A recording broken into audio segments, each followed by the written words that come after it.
नमस्कार मित्रों, मैं हूं राजीव और आरआर डिजिटल स्टोरी के इस विशेष अंक में आप सभी का स्वागत है। पिछले अध्याय में हमने सिंधु सभ्यता की सड़कों और नगरों की बनावट को समझा, लेकिन आज हम उस समय के मानव और उसके समाज की गहराई में उतरेंगे।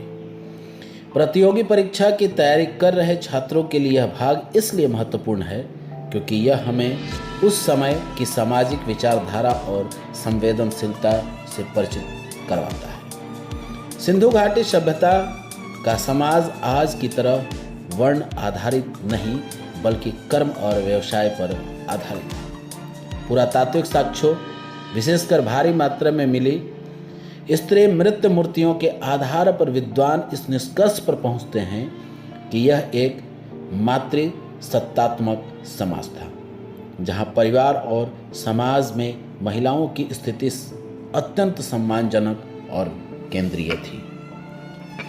पूरा समाज 4 स्पष्ट वर्गों में विभाजित दिखाई देता है।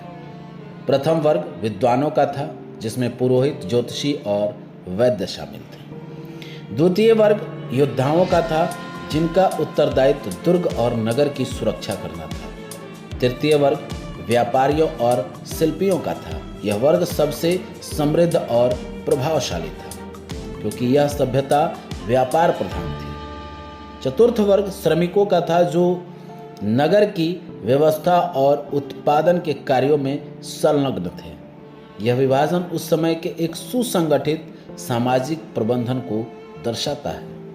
यदि हम उनके भोजन की बात करें तो सिंधुवासी प्रकृति के बहुत निकट थे। उनका आहार शाकाहारी और मांसाहारी दोनों था। मुख्य फसलों में वे गेहूं और जौ का उपयोग किया करते थे, लेकिन आपको यह जानकर आश्चर्य होगा कि वे मटर, तिल और सरसों की खेती भी निपुणता से किया करते थे। यह एक महत्वपूर्ण तथ्य है। यद्यपि सभ्यता के प्रमुख क्षेत्र में गेहूं की प्रधानता थी, लेकिन गुजरात के लोथल और रंगपुर से धान यानी चावल के अवशेष मिले हैं, जो उनके विविध कृषि ज्ञान का प्रमाण है। मिठास के लिए वे शहद का प्रयोग करते थे। कपास उगाने का श्रेय भी इसी प्रधानता को जाता है, जिसे यूनानी लोग सिंडन कहते थे। मांसाहार के रूप में वे मछली, कछुआ और भेड़ एवं सूअर का सेवन किया करते थे।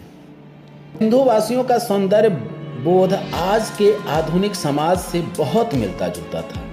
वे सूती और ऊनी दोनों प्रकार के वस्त्रों का उपयोग करते थे। साक्ष्यों से पता चलता है कि पुरुष और महिलाएं 2 वस्त्रों का प्रयोग करते थे। निचला हिस्सा आधुनिक धोती की तरह और ऊपरी हिस्सा एक शॉल की तरह हुआ करता था। श्रृंगार के प्रति उनका आकर्षण अद्भुत था। मोहनजोदड़ो और चनहुदड़ो से मिले साक्ष्य बताते हैं कि महिलाएं हाथी के दांत की कंघी और काजल और दर्पण का प्रयोग करती थी। से तो लिपस्टिक और सौंदर्य प्रसाधनों के डब्बे भी मिले हैं। आभूषणों की बात करें तो हार, भुजबंद, कंगन और अंगूठियां न केवल स्त्रियां बल्कि पुरुष भी शौक से पहनते थे। संपन्न वर्ग सोना, चांदी और कीमती पत्थरों के गहने पहना करते थे, जबकि श्रमिक वर्ग मिट्टी, सीप और तांबे के आभूषण का उपयोग किया करते थे।